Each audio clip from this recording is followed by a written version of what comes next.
지난 9월 정부는 제4차 사회적 기업 기본 계획을 통해 앞으로 사회적 기업의 지원 체계를 육성해서 자생으로 전환하겠다고 발표하면서 2023년도 사회적 경제 관련 예산이 최소 60%에서 최대 100%까지 삭감될 것이라고 전했습니다.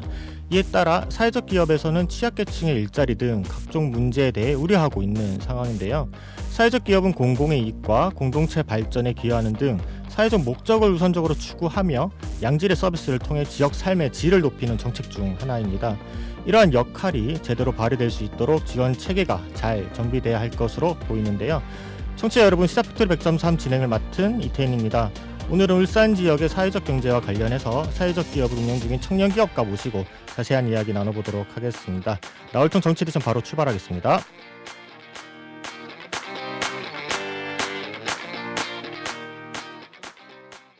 네, 지금 스튜디오에 장능인 대표 나와 계십니다. 안녕하세요. 네, 안녕하십니까. 오랜만입니다. 굉장히 오래된 것 같아요. 출연을 네. 마지막으로 하신 지 어떻게 지내셨나요, 그동안? 네, 저는 그 기존의 사회적 기업가로서 계속 활동을 하고 있고요. 현재 울산대학교 경제학과에서 겸임 교수로 학생들을 가르치고 같이 또 토론도 하고 그렇게 지내고 있습니다. 네, 알겠습니다. 오늘은 앞서 오프닝 때 말씀드렸던 것처럼 이 사회적 경제와 관련한 이야기를 나눠보고자 하는데요. 이 사회적 경제의 관점에서 볼 때 이 첫 질문부터 좀 무거울 수도 있지만 이 울산의 전통적인 산업 구조가 가지는 장단점에 대해서 좀 어떻게 평가하시는지 궁금하거든요. 이 사회적 경제의 영역에서 지금 울산의 산업 구조가 매우 급변하고 있잖아요. 네네. 네, 한번 말씀 듣고 싶거든요. 예. 그래서 우선 이제 사회적 경제와 관련된 이제 키워드를 오늘 다루는 건데, 네. 저는 이제 사회적 기업, 사회적 경제 이런 이제 용어 같은 경우도 좀 이제 잘 뭐랄까요? 아직 그 정확히 합의되지 않은 부분 이런 게 좀 있는 것 같아요. 네. 그래서 우선 이제 아마 사회적 경제라는 게 사회적 기업, 협동조합, 말기업, 그 다음에 뭐 자활기업 이렇게 좀 일컬어서 표현을 네. 하는 것 같은데, 기본적으로 그 사회적 기업이나 뭐 협동조합 이런 그 조직들이 사회적 가치를 창출하는데 기본적으로 관심이 있는 조직들이 많습니다. 네. 많고, 그리고 특히 이제 울산에서 그러면 사회적 기업이나 협동조합, 말기업들이 어떤 역할을 하느냐 이제 이런 얘기로 다시 들어가야 될 것 같은데, 네. 울산은 기본적으로 중화학 공업 그리고 뭐 수출의 어떤 그 천병 역할을 그렇죠. 우리나라에서 하고 있지 않습니까? 네. 그래서 어떻게 보면 국가 전체 GDP에 기여하는 부분도 상당하고 그 산업 수도라고 불리는 도시죠. 다만 그 중화학공업이나 이런 부분이 크기 때문에 어떻게 보면 그 기업 창업가 입장에서 봤을 때는 좀 다양성은 좀 적은 도시라고 네, 부족하죠. 보여요. 네. 그래서 그 사회적 기업이나 말기업 이런 그 기업들 어떻게 보면 스타트업들이거든요. 그렇죠. 이 새로운 아이디어로 사회적 가치를 어떻게 창출할지, 실현해내는 거. 네. 그런 스타트업 관점에서 이제 막연히 뛰어들 만한 이런 그 다양한 분야 이런 게 좀 부족하지 않나 이런 생각은 하고요. 네. 다만 이제 또 반대로 항상 위기가 기회가 되는 거 그렇죠. 아니겠습니까? 울산은 그 기존에 있는 산업 인프라랑 잘 연계를 한다면 오히려 그 포텐셜은 충분하다. 네. 예, 이런 장단점을 좀 판단하고 싶습니다. 네, 울산의 산업 구조와 함께 이 사회적 기업 또는 사회적 경제를 토대로 좀 장단점에 대해서 말씀해 주셨고요. 그렇다면 울산이 가지고 있는 산업 자원이 굉장히 많은데 아까 앞서 말씀해 주셨듯이 뭐 비철금속부터 해서 화학, 석유부터 해서 뭐 여러 가지가 있는데 그 자원을 활용하여서 사회적 경제 모델을 구축하거나 이 확장하는 데 있어서 중요한 전략이 뭐가 있을까요? 어쨌든 스타트업을 꿈꾸는 사회적 경제 스타트업을 꿈꾸는 예비 창업가들이 어떻게 보면 제일 조언을 구하는 것 중 하나가 아닐까 생각이 들거든요. 예, 그래서 기존 산업과 잘 연계를 하는 방법을 찾아야 된다라고 저는 네. 생각을 하고요. 네. 그게 이제 기존의 어떤 뭐 울산에 있는 대기업들의 단순히 뭐 납품을 한다 이런 차원이 아니라 네. 그런 필요한 기술력이나 이런 부분을 좀 찾아야 될 것 같아요.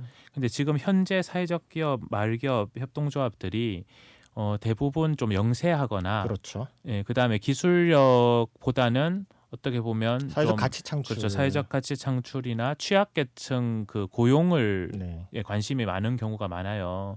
그래서 저는 이런 부분도 조금씩 개편이 돼야 된다라고 봅니다. 이제 취약계층을 통해서 일자리 창출하는 것도 물론 중요한 가치지만 네.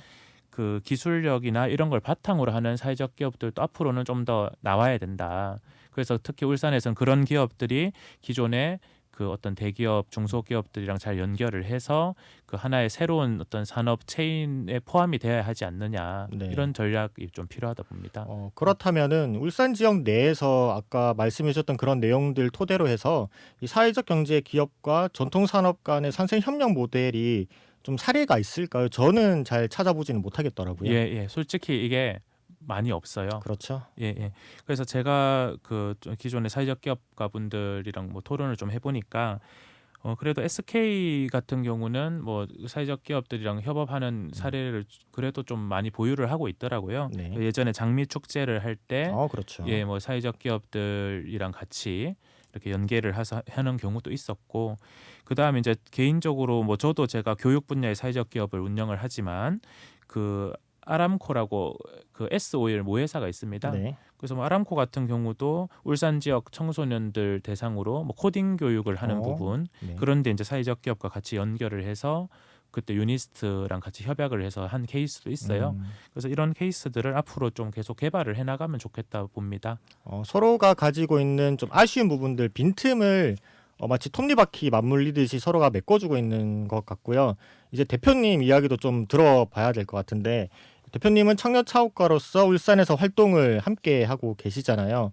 울산 지역에서 이 교육 분야, 더군다나 이 사회적 경제 분야를 선택한 이유가 따로 있으신지 궁금하거든요. 저는 이제 처음에는 뭐 사회적 경제, 사회적 기업 이런 말을 잘 모르고 시작했어요. 네.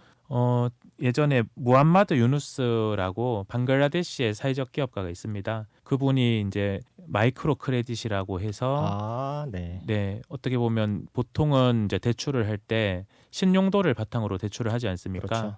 그런데 그런 신용도와 무관하게 나름의 새로운 좀 모델을 짠 거예요. 그래서 좀 특히 빈곤층의 그 어떤 생업을 좀 꾸려 나가고자 하는 여성분들 을 위주로 이렇게 대출을 해줬고, 네. 그다음에 그 방글라데시 같은 경우는 시족 사회더라고요. 그래서 네. 시족 사회에서 그 서로 이제 마을 커뮤니티에서 이제 그런 어떤 새로운 창업 방법이나 뭐 퀄리티 유지를 하는 뭐 일종의 피어 그룹 세미나 같은 거죠. 서로 네. 뭐 토론하고 확인하고 어드바이스 해주고 뭐 이런 식으로 이제 소상공인 창업이나 이런 거를 서로 이제 관심을 가지고 도와주는 식으로 하고, 네. 뭐 그다음에 뭐 일종의 뭐 안전한 틀은 있어야 되니까 뭐 연대 책임을 좀 지우기는 하더라고요. 이제 네. 뭐 그 마을에서 안 갚으면 다음 대출이 좀 준다든지 뭐 이런 그 시스템은 있는데, 그런 방식으로 좀 그래도 정상적인 금융권에서 대출을 못 받는 분들한테 대출을 해서 빈곤 극복에 큰 공헌을 했어요. 네. 그래서 저도 대학 다닐 때 이런 모델을 보면서 우리나라에서도 이런 걸 좀 해봐야겠다. 그 당시 이제 저는 교육 분야에 관심이 많았고 뭐 대학생 때 창업을 했는데, 그 당시 살펴보니까 제가 가진 리소스나 뭐 잘하는 게 사실은 뭐 교육 분야밖에 당시는 잘 안 보이더라고요. 네. 그래서 뜻맞는 동료들, 교수님들 해가지고 그런 교육 봉사 단체를 만들었고, 그게 이제 자연스럽게 사회적 기업으로 좀 성장을 하게 됐습니다. 네네. 이 마이크로 크레딧 같은 경우에는 사실 청취자분들께서 굉장히 생소하실 수도 있어요. 그래서 사회연대은행이라고 그 홈페이지를 한번 들어가 보시면은 좀 관련된 내용들이 있으니까 참고해 보시면 좋을 것 같다는 생각이 들고요. 그렇다면은 그럼 그 분야에서의 대표님만의 혁신적인 접근 방식에 대해서도 좀 설명을 좀 부탁드려 볼게요. 그 당시 이제 과거에 뭐 야학이 있었어요. 네. 예, 야학은 주로 이제 문해 교육 위주로 아. 뭐 이렇게 어르신들 대상으로 주로 많이 했었는데, 네. 저희는 이제 경제적 여건에 관계없이 누구나 교육받을 수 있는 사회를 만들자라는 미션으로 시작을 했고, 초중등 교육에 있어서 청소년들의 어떤 교육 기회가 부모님의 경제적 여건이랑 크게 관련이 된다라는 거를 좀 저희가 문제로 생각을 했었거든요. 네. 그래서 대학 혹은 대학생들이 교육 봉사를 통해서 그런 문제를 해결하는 데 기여를 할 수 있겠다라는 생각을 했어요. 그리고 기존에는 대학이 보통 뭐 상아탑이라 해가지고 기존에는 뭐 고등교육, 그다음 연구 이런 뭐 혹은 산학 협력 이런 분야에 관심을 집중을 했었잖아요. 그렇죠. 물론 아직도 그게 가장 중요합니다. 다만 거기에 대학이 이제 지역 사회, 뭐 어떤 커뮤니티의 구성원으로서 또 할 수 있는 역할들도 있거든요. 그 중에서 초중등 교육의 어떤 교육 기회의 불평등 이런 걸 좀 해소할 수 있는 역할을 할 수 있다라고 봤었고, 뭐 그런 일들을 했었죠. 그래서 요즘은 그런 거를 그 CSR이랑 비슷한 용어를 해서 USR 이러더라고요. 오, University Social Responsibility 이래가지고 네. 나름 그런 분야에서 좀 저희가 그 대학이나 대학생이라는 자원들을 좀 그 지역 사회로 환원하는 역할을 좀 하지 않았나 이렇게 자평을 합니다. 네. 대표님의 스토리를 조금 들어봤다면 이제는 울산 지역과 조금 연계해서 얘기를 더 들어봐야 될 것 같아요.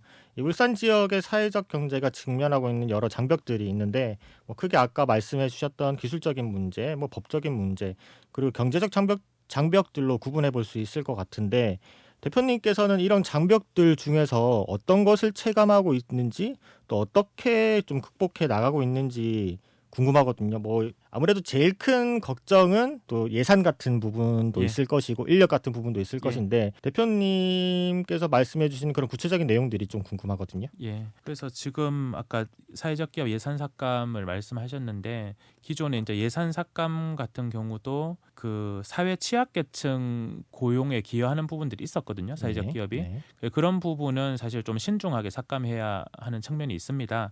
근데 다만 사회적 경제 아까 제가 처음에도 용어에 대해서 얘기를 했었는데 네. 사회적 경제라는 용어가 어떻게 보면 경제적 용어가 아니라 과거 이제 좀 약간 정치적 용어처럼 해석될 만큼 네. 좀 잘못해온 부분도 분명히 있어요. 그런 부분들에 대한 어떤 개선, 그다음 국민적 동의 이런 거를 새롭게 받는 과정도 분명히 필요할 것 같아요. 네. 그리고 이제 뭐 사회적 기업 이런 특정 분야뿐만이 아니라 울산 혹은 우리 대한민국에서 사실 창업하고 기업하기가 상당히 어려워요. 초기 스타트업은 더욱더 그렇죠. 특히 어려운 지금 이제 뭐 기술적, 법적, 경제적 장벽을 쭉 한번 그 예시로 주셨는데 기본적으로 기술적 장벽으로 하면 그 미국이나 이런 선진국들 같은 경우는 기술 창업을 하면 대기업이나 그런 그 어떤 4차 산업혁명 이런 시대에 맞춰 나가는 그런 기업들은 새로운 기술을 발굴하고 M&A를 통해서 어떻게 보면 새로운 아이디어를 내서 스타트업을 할 동기부여를 계속 좀 하는 측면이 있어요. 그렇죠. 끊임없이 엑시트를 하고 예. 팔고. 예. 네. 근데 우리나라 같은 경우는 물론 요즘은 그런 문화가 조금씩 생기고는 있는데 아직까지도 어떤 대기업들이 그런 기술을 어떻게 보면 빼오거나 혹은 모방을 해서 빨리 따라잡는 거죠. 빨리 그렇죠. 따라잡거나 심지어 지방자치단체도 그런 걸 모방해가지고 뭐 국가 예산을 만들어 버리는 경우도 있어요. 네. 근데 그러다가 제대로 관리가 안 되고 그 처음에 똑같은 컨셉으로 따라잡는 건 빨리 하더라도 시장의 그 수요에 반응하는 속도가 사실은 스타트업이나 그런 덩치가 큰 기업은 다를 수밖에 없거든요. 많이 다르죠. 예, 특히 지자체 같은 경우는 그런 게 더 느리고 그래서 뭐 당장 예전에 뭐 배달 앱 같은 경우도 지자체에서 만든 게 거의 다 뭐 없어졌죠. 소리 소문 없이 사라졌죠. 지금. 네네 그런 게 다 이런 것들이거든요. 차라리 그런 예산을 그런 기업들 창업하는 청년들한테 오히려 지원을 해주거나 이런 게 저는 훨씬 발전적이었다 보고요.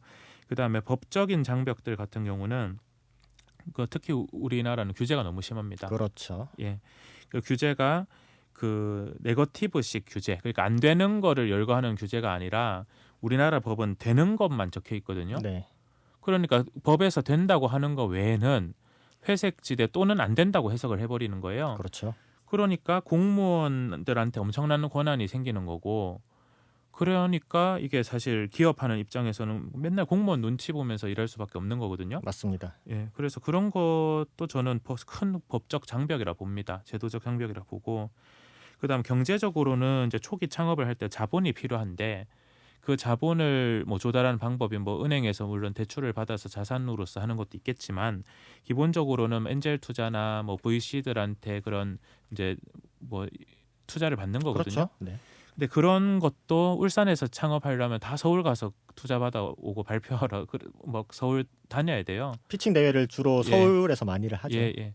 그래서 울산에도 그런 이제 창업가들이 좀 초기에 시작할 수 있는 어떤 그 자본, 금융 인프라 같은 것도 좀 구축이 될 필요가 있다 이렇게 네. 생각합니다. 네, 알겠습니다. 그렇다면 이 지역 사회 문제를 해결하기 위해서 사회적 기업에 좀 도입할 수 있는 혁신적인 비즈니스 모델은 어떤 게 있을까요? 사실상 차별점이 되는 부분을 좀 제가 여쭤볼 수 있는 것 같은데 어떤 게 있다고 보시는지 궁금하거든요. 그 사회적 기업들이 그 제가 예전에 이제 성공한 사회적 기업들의 공통점을 추린 걸 몇 개 봤어요. 네. 근데 그 중에 하나가 아까 초반에 말씀드렸던 기업과 잘 연계하라라는 게 있어요. 보통 네. 그냥 영리 기업은 이윤 창출에 관심 있는 기업이고 사회적 기업이나 뭐 말 기업들은 뭐 커뮤니티나 사회적 가치에 관심 있는 거니까 충돌되지 않나 이렇게 생각할 수가 있는데 그렇죠. 당장 어떤 뭐 환경 좀 극단적으로 환경 단체를 한번 예를 들어볼게요. 환경 단체가 CO2를 줄이자 혹은 뭐 포장지를 바꾸자 뭐 이렇게 아무리 외쳐도 사실은 그 한계가 있거든요. 명확하죠. 국민 인식을 바꿔서 좀 그런 걸 좀 덜 쓰게 해야 되는데 그건 분명히 한계가 있는 거고. 근데 차라리 뭐 맥도날드라든지 이런 그 대기업 프랜차이즈 그런 기업과 협약을 해서 네. 그런 포장지를 CO2가 적게 드는 걸로 바꿔버리면 그렇죠. 엄청난 CO2 저감을 할 수 있죠. 저감 효과가 있거든요. 그래서 그런 모델을 전 잘 찾아봐야 된다고 생각이 드는 거예요. 그래서 울산은 이제 산업 분야에서 잘 나가고 네. 그다음 특히 4차 산업혁명 분야에서 새롭게 할 것들이 많거든요. 네. 그런 부분에서 그래서 기술 스타트업을 잘 발굴해서 기업과 연계, 아까 뭐 M&A라든지 네. 이런 거를 충분히 잘 할 수 있는 환경을 만들어야 될 것 같아요. 네, 사실상 우리가 많은 초기 스타트업 대표들께서 그런 말씀 많이 하시더라고. 울산은 레드오션이야. 뭐 할 수 있는 게 없어. 하지만 그 레드오션 안을 자세히 들여다보면은 정말 한 줄기 블루오션이 있더라고요. 그런 걸 어떻게 캐치해내느냐에 큰 주안점을 둬야 될 것 같고, 그렇다면은 현재 울산의 사회적 경제 발전에 있어서 청년들이 참여할 수 있는 정책 제안이라든지 또는 프로젝트가 진행 중이거나 계획되고 있는 게 있을까요? 어쨌든 대표님도 청년이기 때문에 조금 더 많은 공감대가 형성이 돼 있을 것 같아요. 예. 그래서 기본적으로 그 이제 김두겸 울산시장님 같은 경우도 이런 청년 창업 분야나 이런 분야에 나름의 공약을 걸고 뭐 추진하는 이제 자체적인 사업들이 있더라고요. 네. 있고 그리고 그 사회적 기업이나 이런 분야 같은 경우는 기존의 고용노동부나 사회적 기업 진흥원에서 청년 창업을 지원하는 정책들이 있어요. 네. 예, 특히 이제 그 사회적 기업을 창업하는 아이디어 같은 거를 발굴을 하고 청년 사회적 기업가를 육성하는 그런 프로젝트들이 있거든요. 그리고 거기서 시작하면 초반에는 어떻게 보면 그 공간이 필요하거든요. 네. 예, 창업했을 때 물론 집에서 혼자 창업하는 것도 있겠지만 같이 모여서 거기서 어떤 창업에 대한 지식도 나누고 뭐 그다음에 이제 투자 정보나 시장의 트렌드나 이런 거를 이제 서로 토의할 수 있는 이런 것 공간들이 필요한데 그게 기존의 뭐 소셜 캠퍼스 온이라든지 네. 뭐 이런 공간들이 있는 거죠. 그래서 그런 부분들을 청년분들이 잘 활용을 하면 그 사회적 기업 분야에서 새롭게 좀 갈 수 있지 않을까 이렇게 생각합니다. 예. 네, 알겠습니다. 그렇다면 울산에서의 사회적 경제 활동이 지역 고용 창출에 미치는 영향이 어떤지 뭐 구체적인 데이터까지는 아니더라도 현재 흐름을 한번 여쭤보고 싶거든요. 네. 그래서 제가 이제 데이터를 한번 찾아보니까 울산 자체를 분석한 건 잘 못 찾았고 이제 전국적으로 취업 유발 인원이 하루에 한 10,000여 명 정도 된다 뭐 이렇게 분석을 해놨더라고요. 네. 그 중에서도 이제 뭐 사회복지 분야나 뭐 개인 서비스 분야 이런 분야들이 좀 그 비율이 많았고 이게 사회적 기업이나 뭐 말기업 이런 분야에서 그 고용 창출을 하는 거는 사실 일반 기업에서 한 2명, 1명 그러니까 사회적 기업 분야에서 1명 창출하는 게 일반 기업에서 2명 이상 창출하는 거랑 비슷해요. 네. 무슨 말이냐면 사회 취약계층, 특히 예를 들어 장애인 분들을 고용하는 사회적 기업도 있단 말이죠. 네, 그렇죠. 근데 장애인 분들 같은 경우는 어떻게 보면 일반적으로 기업에 취직하기가 불가능한 경우나 취직하더라도 임금을 상당히 저임금을 네. 받는 경우가 많아요. 제한적인 업무들이 예. 네. 오히려 업무를 할 때 가족이 돈을 그 기업이나 시설에 줘가면서 일을 할 기회를 한번 갖게 해달라 이런 경우도 꽤 있습니다. 네. 근데 이제 그러면 어떻게 사회적 기업들은 그런 걸 어떻게 그 모델을 만드느냐라는 생각을 하실 수가 있는데 그 업무를 이제 장애인 또 할 수 있는 어떤 그 모듈화를 시키는 거예요. 모듈화를 시켜서 통합적인 일을 한 번에 하기는 어렵더라도 네. 모듈화된 일을 그 반복하는 경우는 오히려 더 잘하는 경우도 있거든요. 네. 그래서 그런 식으로 이제 일자리를 창출할 수가 있는 거고, 그러면 기존의 국가에서는 복지 예산으로 계속 나아가 그 지출을 해야 될 예산이 오히려 그 장애인 어떤 취업을 일자리를 만들므로써 오히려 이제 세금을 국가 입장에서는 써다가 네. 오히려 세금을 받을 수 있게 되는 거예요. 그렇죠. 네, 그래서 그런 게 저는 단순히 일자리 창출 효과 이상의 효과를 가진다 이렇게 봅니다. 네. 울산의 사회적 경제 활동과 관련해서 지금까지 좀 다양한 각도로 이야기를 나눠봤는데요. 그렇다면 청년 기업가로서 사회적 경제 분야에서의 경쟁력을 강화하기 위해 필요한 핵심 역량은 뭐가 있다고 보시는지 궁금합니다. 핵심 역량을 제가 쌍기역들이 몇 개 있다 이렇게 얘기를 해요. 네. 뭐죠 그게? 우선은 꿈이 있어야 됩니다. 네. 예, 그 미션, 비전. 그러니까 단순히 뭐 내가 사회에서 이게 불편하다 이게 아니라 그 불편함을 어떻게 바꿀 건지, 그 바꾸는 거를 기업의 모델로 바꿔야 되거든요. 네. 그게 이제 저는 사회적 기업가라고 생각을 하고, 그 다음에 깡이 있어야 돼요. 그렇죠. 예, 이게 사실 쉬운 건 아니거든요. 매우 어렵죠. 예, 이게 취직해서 그 월급 받는 거랑 자기가 창업해서 다른 사람한테 월급 주는 거는 사실 또 다른 문제거든요. 그래서 그러려면 도전해보려는 깡이 있어야 되고, 그 다음에 또 끈이 있어야 돼요. 흔히 뭐 네트워크라고 하는데 그렇죠. 그게 그 특히 창업자들끼리의 네트워크도 중요한 것 같아요. 예, 그래서 같이 뭐 시장에 대한 분석을 좀 한다든지 뭐 이런 것도 있어야 되고요. 그 다음 끼가 있어야 됩니다. 탤런트라고 하죠. 네. 예, 그 분야에 대해서 자기가 가지고 있는 어떤 감, 예, 뭐 그런 것도 중요하고요. 그 다음에 꼴이 있어야 돼요. 꼴, 이미지. 네. 이미지. 그거는 이제 단순히 뭐 외적인 모습뿐만이 아니라 그 기업 자체의 어떤 브랜드죠. 그런 이미지를 그렇죠. 잘 구축하는 거. 뭐 네. 이런 그래서 쌍기역들이 제가 여러 개 있다 하는데, 네, 나중에 또 기회가 되면 나머지 쌍기역들을 좀 더 소개해드리겠습니다. 네, 알겠습니다. 더 많은 이야기를 나눠보면 좋겠지만 시간 관계상 여기서 마무리를 해야 될 것 같습니다. 뭐 마지막으로 향후 울산 사회적 경제 분야에서 기대하는 정책이나 지원 체계에 대해서 뭐 개인적인 전망이나 희망 사항을 들려주시면서 마무리 인사해 주시면 좋을 것 같습니다. 네, 그래서 지금 이제 사회적 기업 그리고 과거 이제 사회적 경제라고 불리던 분야에도 정부 정책적으로 큰 변화가 있을 것으로 예상이 됩니다. 그 동안은 이제 지원을 기업에 많이 했었는데 그 네. 효과성이 충분한지라는 이제 그 국민적 동의가 아직 충분히 형성이 안 된 부분이 있거든요. 그래서 단순히 이제 지원을 하는 측면보다는 그 전체적인 그 초기의 어떤 창업을 그 인프라를 구축하는 뭐 이런 쪽으로 많이 가야 될 것 같아요. 그리고 울산의 어떤 사회적 경제 지원 방법도 그런 방향으로 많이 갈 것이라 보고요. 아까 말씀드린 이제 뭐 VC라든지 그러니까 금융을 조달하는 방법, 그 다음에 그 기업가들이나 그 종사자들이 어떤 기본적인 어떤 교육을 받는 뭐 이런 것도 많이 필요하거든요. 네. 그게 이제 대학이 될 수도 있을 거고, 그다음에 어떤 직무 교육이 될 수도 있을 거고요. 그래서 그런 인프라를 그 간접적 인프라를 잘 확대하는 방향으로 네. 예, 울산에서 좀 충분히 해볼 수 있지 않을까 그렇게 전망을 합니다. 네. 끝으로 청취자분들께 한 말씀 해주신다면? 예, 그 오랜만에 이렇게 다시 청취자분들께 인사드리는데요.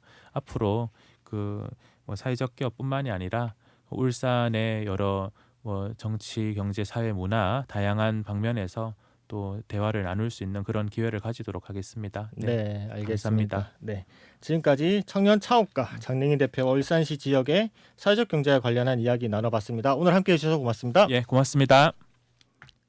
이제 나울통 정치에 대해서 마무리할 시간입니다. 오늘 울산 지역의 사회적 경제가 나아가야 할 방향에 대해 이야기를 나눠봤고요.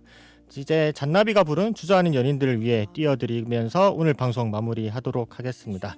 지금까지 진행의 이태현이었습니다.